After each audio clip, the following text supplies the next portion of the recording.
Hello everybody, this is Danny and Wanda from Deep South Homestead. We want to take this opportunity to say thank you to each and every one of you who prayed for us during the approaching Hurricane Sally. Which was very erratic and crazy and very manipulated, I think, but we narrowly escaped a lot of damage here. And what we're going to do is we're going to take this opportunity to show you what we could have lost, what might have happened, and what we made preparations for. And we did receive some issues, nothing major. And we're going to just kind of show you all the things that we've been working on, waiting on Sally. And even while Sally was coming in, we took advantage of the cool temperatures, the nice windy and breezy days, and we took care of some projects here at Deep South Homestead. We're going to show you some of those projects that we worked on. And so a couple of things here that just, one of them really surprised us, so we're really excited about that. Okay guys, one of the things is that we had some wind hit the sugar cane here behind the greenhouses. Did not do a lot of damage, but it did spread it out. Some of it's toward the greenhouse, some of it's back out this way. And what I did was we took the opportunity during this cool weather, something that we haven't had, something that we haven't had in quite some time, and we actually worked on Wanda's greenhouse. We had a raised bed in it that really needed to be filled up, and it's just been so hot that we just haven't had the time nor the energy to stay out here in this heat and do it. But guys, we had that wonderful windy day and it didn't get out of the 70s. It was just nice. So we took all the dirt that used to be piled up back here and we actually scooped it up and tilled it and put it in the greenhouse, and the dirt that was left, I come in here and spread it all out in here, and we reseeded this thing down with some good grass seeds. Now we're going to let it grow up in grass and probably turn this into some more fruit trees for here at Deep South Homestead. With the hurricanes coming in, I kind of panicked a little bit because I didn't have this plywood on the ends of this greenhouse on the front and on the back here. So Wanda and I made a mad dash.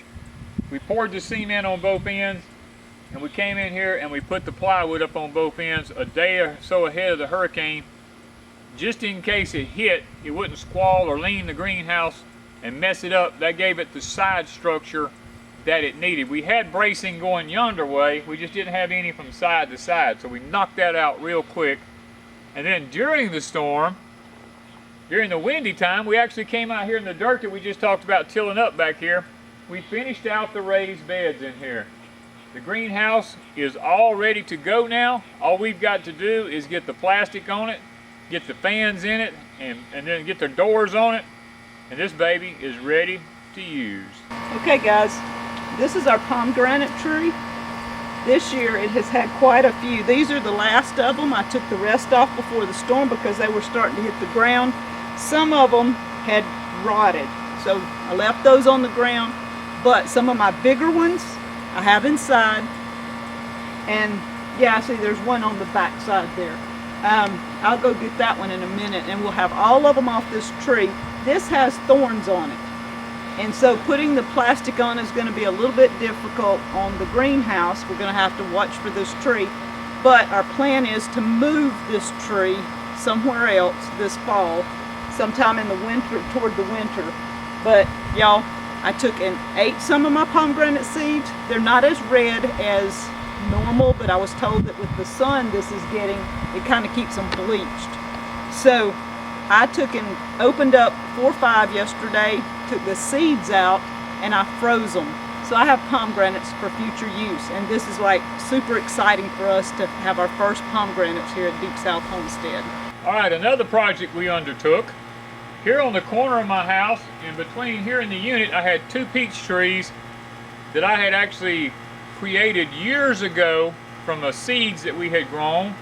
And I had worked with these trees. They were probably, and I planted them probably about 2006 or 7. So they've been here that long, and they were big old trees. We got lots and lots of peaches off of them, but guys, one of the worst mistakes I made, I put animal manure around them. And as a result, the cows have been eating hay that had grazon in it, and the animal manure that I put around the trees, thinking I was doing something really good, really natural for my trees, I killed 2 of our best producing peach trees here on the place.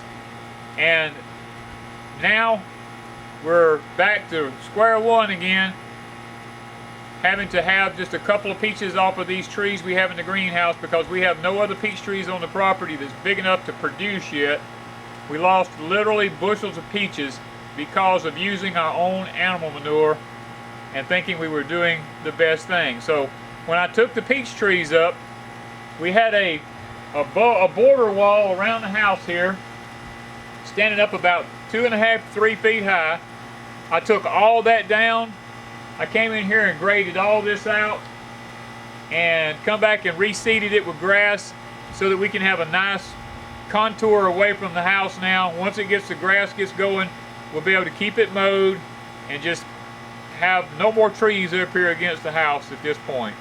Another project that we did while the storm was coming in, we had these azalea bushes here. They were up like 6.5 to 7 feet tall up here, and they were covering up our deck. They were covering up everything around the house here, and I told Wanda, I said, I'm tired of it.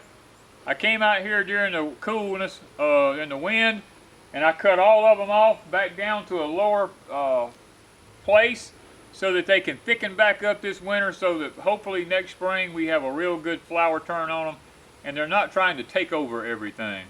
Okay guys, one of the things that we were so thankful for is in the background here you see our sugar cane. It didn't blow it down, it didn't lean it or anything like that. It's still standing up beautiful and straight. We were so blessed, even though we had 40-something mile-an-hour winds here and had some higher gusts than that occasionally. It did not affect the sugar cane. The direction the wind was coming from, just somehow or other, it did not affect it. And we are so thankful for that. It didn't twist it and knock it all down. All right, one of the other things we did during the coolness of the storm was when Lance built the pond here, if you go back and look at the videos, he took up a big giant clump of trees and he had them laid all across this hillside right here. And they've been kind of like an eyesore to us, but it's been so hot for us to try to run a chainsaw and get it all cleaned up that during the storm, when it was windy and cool, I came over here with a chainsaw and we cut them all up in pieces. We took the tractor and we actually moved it all out of here. I trimmed all the lower limbs off. We cleaned up all the underbrush and everything in there. And we got another part of our property nice and cleaned up. Okay guys, a lot of y'all been asking about the pond. Well, here it is. It has not went down. It has stayed at this one level here. During the Hurricane Sally, we did not even get an inch of rain. And we were kind of anticipating this thing actually filling up, maybe running over and all, because they were talking like 12 to 20 inches of rain. And then the bottom line is, we really didn't get anything. And I mean, it was a little disappointing that we didn't get at least 5 or 6 inches, but sometimes God knows best, because it's given time for the grass to grow around the edges and get all nice and green so that we don't have a lot of erosion problems on it when it does start raining. Okay guys, this is a low swampy area on our property here that joins our neighbor where his pond is. When I first bought this property, this was a real deep ravine and it was full of garbage where people have been coming back in the woods in here just dumping garbage everywhere. And we have taken this opportunity of dryness and the dirt that Lance dug out of the ponds and had piled up for us. We're bringing that rich black dirt down in here and we're actually filling this holler in with it, covering up all the old garbage that was in here. And we're going to be taking up our fence and we're actually going to be filling it on up with this good dirt and putting down a brand new fence between us and our neighbor here so that we can keep our borders nice and clean. And replacing all of our fencing in here is what our plans are. Where the cows will have a lot more pasture area up under this in here, where once it was just nothing but just water and mush and mud all up in there and they couldn't even get in there. But now that I'm beginning to pile dirt in there, it's making a more pasture area for them when we get our grass planted. This right here, if you go back and look at our previous videos on sweet potatoes this year, This was our white sweet potato patch. And it looks 100% different now than it did then. I actually one night dug all the white sweet potatoes up, came in here and took the fencing all down. I came in and actually regraded it. I haven't tilled it yet, but I graded it all out, pushed up a bunch of trees that was on the fence row and everything, actually cleaned it up, and now where our garden and our yard all become one area, and it makes it a lot easier for us now to mow up against the edge of the garden space. We're going to be bringing in some of this black dirt that Lance dug up out of our pond. We'll be putting it in this area because it was really sandy, and we're going to till it all in so that next year our dirt should be a lot richer. Okay, here's another project right here that we just done. Probably a day prior to you seeing this video. This is a very steep hillside going up here to where you see my truck parked out on top of the hill up here. We had to fill all this in years ago because this was a very steep hillside so we could have a level place up there for our vehicles and all. And over the years, we never really took care of it. It was just red clay and gravel where we dug it out of one of our hillsides over here and filled all this in. I took the opportunity the last day to go out here and get some of this black dirt that Lance dug up out of the pond, and I put it up on here and I graded it all down at a good slope where we can get a lawnmower on it. Now comes the chore of we're going to seed it down, get a lot of grass planted on it to hold the dirt in place now, and hopefully in the future this will all just be nice pretty green grass that we can keep mowed with the lawnmower. The camera is actually up on our carport. This where I'm standing at this past week was Hank's old dog pen. Wanda and I just got tired of trying to get around this old dog pen with the lawnmower, trying to walk out to the chicken house. We had to just a little path we had to walk through. I came down in here and took this thing all apart, took it down and dug all the concrete up, busted it up in pieces, and we actually used the concrete for a fish habitat in the pond. The concrete that we talked about taking out where we had Hank's pen at, guys, we moved it all the way to the other end of the pond, right down here, and put it down in the pond so that when it fills up with water, all that concrete, it makes a good fish habitat for the fish to be able to get up in the little cracks and crevices and stuff in it so that they have a place to hide. That was a nice place for us to be able to use it here in the pond. All right. This was one of our main concerns here during the hurricane.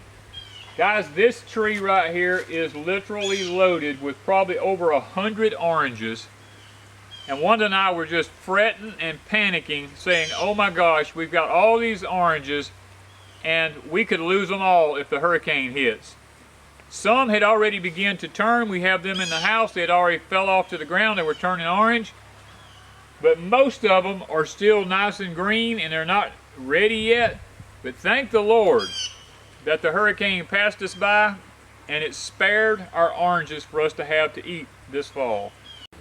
This tree here is a product of a Satsuma tree I planted here in 2000, and we lost it in 2008. We lost it to a hard freeze. It was a huge Satsuma tree that we got probably 300 Satsumas off of every year. As a result, my wife that passed away, Debbie, used to come out here and throw the seeds off of the edge of the deck here when we would do our Satsumas every year. We'd squeeze the juice out of them. Well, the trees was always coming up. Well, I decided to leave one. Well, this tree right here is probably 12 to 14 years old. Never had a fruit on it at all. Wanda was out here yesterday looking around and she called for me and I come around and I said, what? And she said, look at here. On the end of this limb right here is 2 Satsumas hanging out here. The first 2 that it's had in probably 12 to 14 years. It's never bloomed, it's never done anything. And I read articles where many times it can take between 10 and 12 years for a seed tree to come back up and actually grow a Satsuma. Now, I don't actually know what it's going to taste like. I won't know till this fall when it actually gets ripe. But guys, it's another first at Deep South Homestead.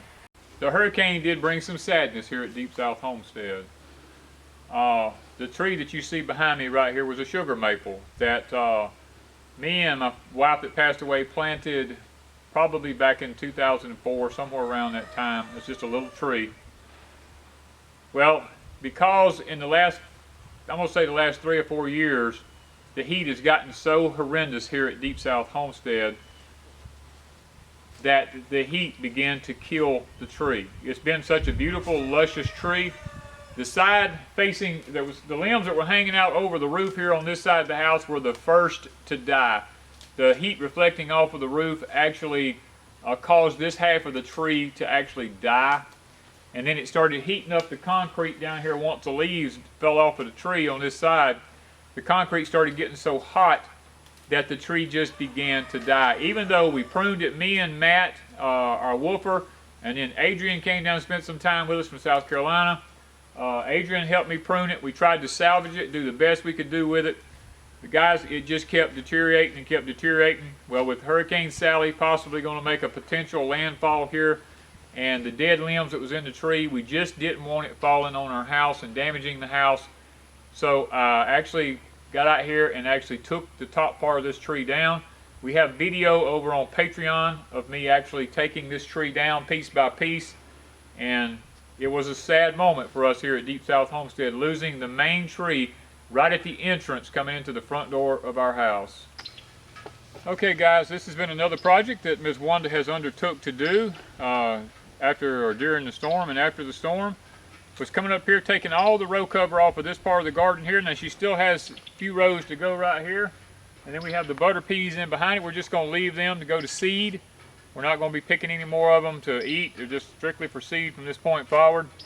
I came in here just hours ago and tilled this part of it and getting it ready to put some of this good rich black dirt that we got down here Lance dug out of the pond. We're going to be covering this garden up completely with it and tilling it in so that this ground is not quite so sandy anymore. We got a little bit more rich topsoil in it, and hopefully it helps with the growing of this particular garden.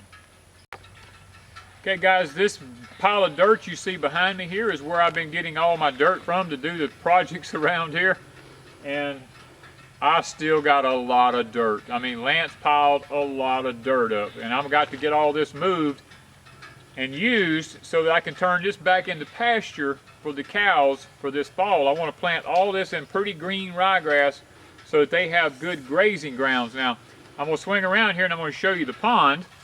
And see all the green grass that's come up here? Oh, that's really nice. It's all nice and green. And then here we have the pond here behind us.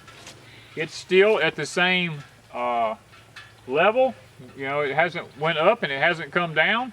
It's maintaining its level. And the catfish, I mean, are boiling the water whenever we feed them. You should just be here to enjoy it a lot of times. Wanda and I come out every evening and we feed them at a specific time, and they literally love it. Now, we already have our tires in place here. We're probably going to put 3 or 4 more tires in here for the catfish to bed in. We went to the garbage dump the other day and we requested these 3 tires. They gave them to us. We got them set at about 3 to 4 feet below the water level when it fills up. So hopefully we'll have all the nesting in here for the catfish, and guys, we're excited waiting on this pond to get filled up. All right guys, this is our final thing that we found right before the hurricane. This is the first time for us. We've had banana trees here for probably 10 or 15 years, but we've never had a banana. It's taken me a long time to learn about bananas in our climate here, in our environment. And this year we finally have our first tag of bananas. We were so concerned with the hurricane coming that we were going to lose our banana tree with our first tag of bananas hanging on it. It did lean it pretty bad. You can tell here behind me it's leaning away from me really bad. But guys, there's the big tag of bananas hanging up here. Now, I don't know if they have time before it gets cold to actually finish maturing or not. But regardless of if they mature or not, we figured out how and what it takes at Deep South Homestead to grow bananas. We've been learning as we go. We're learning about how many trees to have in a clump. We're learning about the difference between the sword plants, the water plants, the pups, and everything that goes with these trees. how to make them bear, all this kind of stuff, how many months it takes for them to bear. Guys, what to do with the tree once it bears the bananas, because it'll never bear another crop, and how to take it down in increments before winter hits and this kind of stuff. Guys, it's been a journey. It's been a long journey, but we finally have bananas here at Deep South Homestead, and we are so praying that we have time for them to mature here at Deep South Homestead.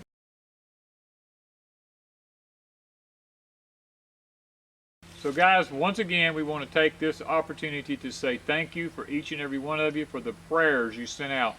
We believe that prayers are what guided the storm not to come here, because the Bible teaches us that there's power in prayer. And we looked online. Oh, millions of It just, guys, I don't even know how many. It was so many. Over on Patreon, Facebook, emails. I mean, got lots and lots, and people have been checking on us. And you know, Danny did the video down in the cellar for Porch Time. He did it on what, Sunday? I did it the day before the hurricane was supposed to come in. Yeah, here. maybe Monday. Yeah. And we never went to the cellar. It never got bad here, but we were prepared. We were prepared. We were ready to go at a moment's notice if it looked like a tornado or hurricane or anything was coming through. We were prepared. But we didn't have to go, and it was awesome. And thank you guys for checking on us too. Yes, thank y'all so much for the emails, you know, the concerns, everything. And we thought, as a tribute to your prayers, we would take this opportunity and show you around Deep South Homestead and show you what we escaped. Now, we're sitting here looking at another storm coming up in here, possibly within the week. And we're praying that this storm also does not do any damage. So guys, once again, thank you guys so much from Deep South Homestead. Bye guys.